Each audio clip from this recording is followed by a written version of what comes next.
Good morning, everybody, and welcome back to our Behind Her Brand Monday Morning Brew. I'm actually without my brew this morning. I was drinking my hot cup of tea and talking to my little one, and then I looked at the time and knew I had to jump on over here and forgot my brew.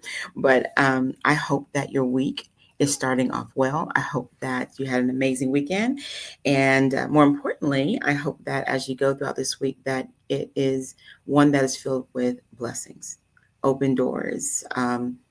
And just peace. So I want to talk to you guys about something. And as always, I love the comments and your insights. It was birthed from when I saw last week Michael Jamal Warner passed away. And if you don't know who he is, if you've ever seen the Cosby Show or heard of the Cosby Show, he was Theo, the son. And it was a tragic story that him and his family were vacationing off of Costa Rica, and like anybody does at the beach, you go to the beach, you go in the water. And him, his 8-year-old daughter, was caught by a riptide.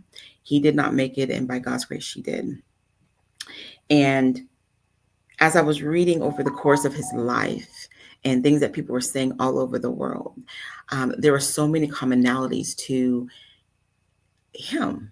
It was his devotion to his family, devotions to the thing that God has called him to do. He was very devoted to helping people, very devoted to the work he was meant to do in this day, in this season.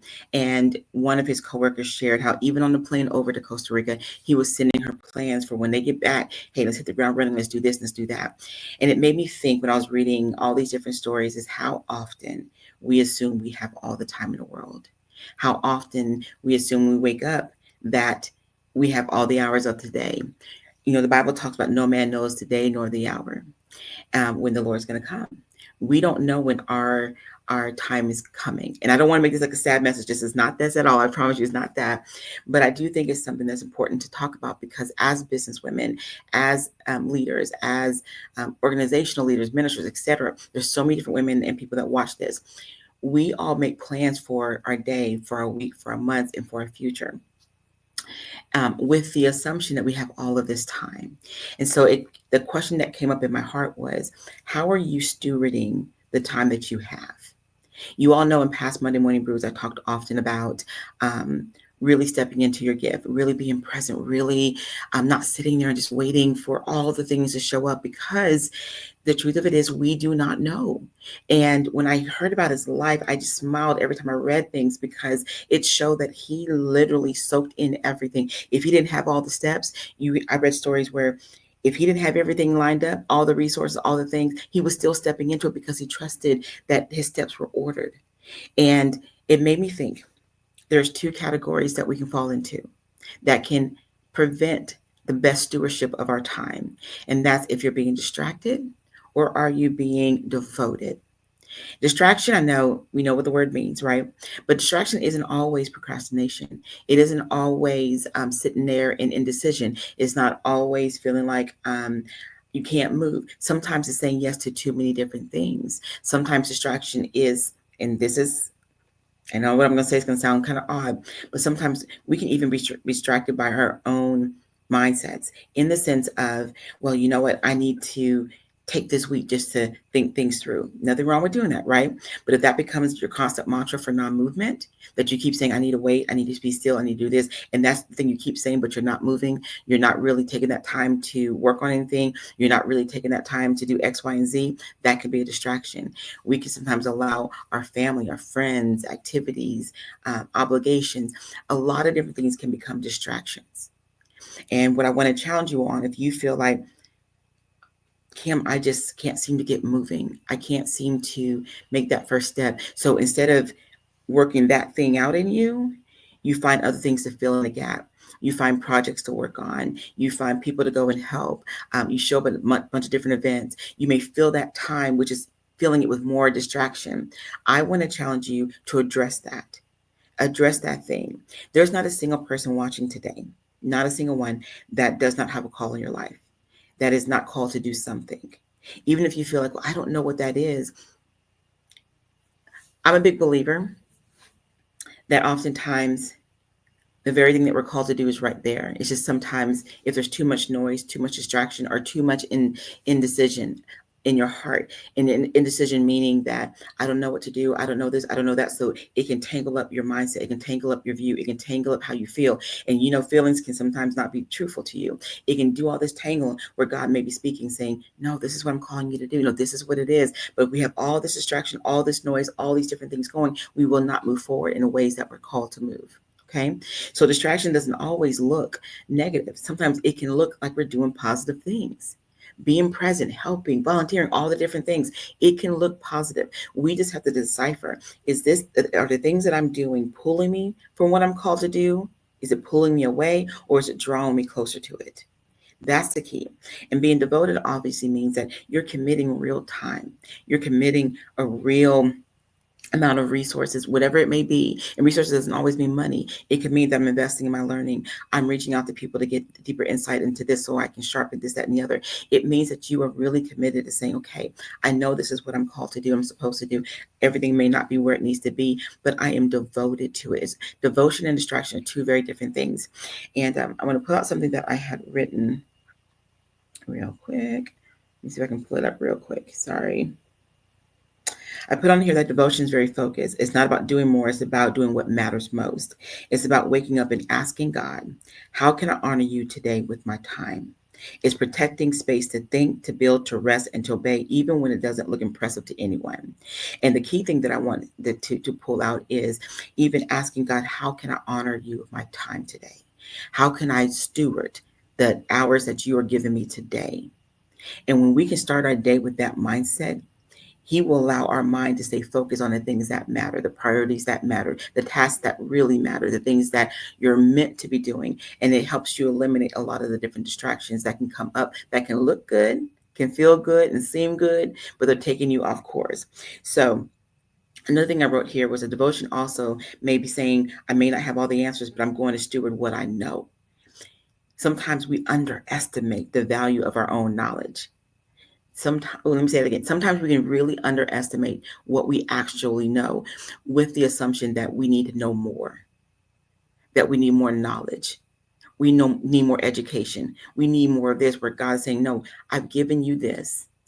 Devote yourself to the knowledge you have today, and I will increase the rest as you grow. That's important. Remember, distraction, devotion. Okay. It maybe you saying, I may not be in control of everything, but I'm going to be faithful with what's in front of me. I may feel stretched, but I refuse to be scattered. And I love the scripture. 1 Corinthians 10:13 reminds us, whatever you do, do it for the glory of God. And in our company, if you've been around for any length of time, my scripture is Colossians 3:23. Everything we do is unto Him. Everything we do, every post, every brew, every event, everything we do is to glorify Him. And so I want to encourage you, because we all have choices every day. We have a choice to wake up and to assume that we have nothing to work on, that we have no purpose, we have no this, or we can wake up and say, okay, God, you've given me today. How do you want me to use today? What can I be doing today? How can I be a good steward of my time today? And the second part of today that I wanted to share too is, even in working on being really devoted to what you're supposed to do, or facing and dealing with the things that are distracting you, when you get to a place where you are fully devoted to the things that you're supposed to do every single day and called to do, and you take a good steward of your time, you're going to see the fruits of that in your relationships. Not just in your walk with God, but in your relationships, in the work that you do. You're going to find that the seeds of devotion, the seeds of stewarding, how you're stewarding your time, will show up in so many different ways. And the other part of that stewardship, and the other part of that fruit, reminds me again of Malcolm. He left a legacy. He left a legacy of what he was called to do. People speak about those things. They talk about those things. There's some people that want to carry on those things. And that's why I am so passionate about wanting to talk and do these brews, hopefully and prayerfully that they're a blessing in some capacity. And I don't speak them just for you all. It's like I'm speaking to myself sometimes too, to be honest with you, because I'm sharing things that I've had to walk through. I had to look at my schedule many years ago and say, I feel so busy, but I wasn't productive. And then I found myself saying, God, am I doing what you called me to do? And when He said no, hard pause for me was like, okay, Well, show me what I need to do because I don't want to waste a second. I don't want to waste a minute, an hour doing anything I'm not supposed to do. I don't. And I generally do wake up every day. When I look at my schedule, many people always assume it's so packed and so busy. It is filled with my priorities. It is filled with the things that I need to be a good steward of for today. I don't fill it with a lot of things that will distract me. And that is something that God has helped me master over years. And so I am challenging you to ask yourself, are you distracted in any area of your life? Are there any areas of life you need to step up the level of devotion to? And at the end of the day, challenge yourself to ask God, how can I be a good steward of today, of this time? Not for tomorrow, not for next week, not for next month, but how can I be a good steward today? And watch Him answer you in ways that will allow you to have your steps ordered in ways that maybe you haven't had them ordered before. You'll find clarity in your steps. You'll find momentum in your steps. And I will even say you'll find joy because there's something that feels really good when you see how your steps are ordered, when you see movement, when you see results. And then you can look up and say, God, what we got going on for tomorrow? When you wake up the next morning, what steps are you ordering for me tomorrow? That's what I would love to challenge you on today. So I always like to close with a question. And I would love to hear from you any insights that you have had in working on how not to be distracted, or maybe distraction is your thing and you want some um, suggestions on that. Or maybe you really master what devotion looks like. How did you do that? How did you master that? And share some practical things that people can say, you know what, I can take that with me. I can do, okay, this I can do. And they can do that one thing to help them either eliminate distractions or walk more in this in a spirit of devotion. All right, ladies, I hope that you have a great day, and I can't wait to see your comments below. And I will see you guys next Monday.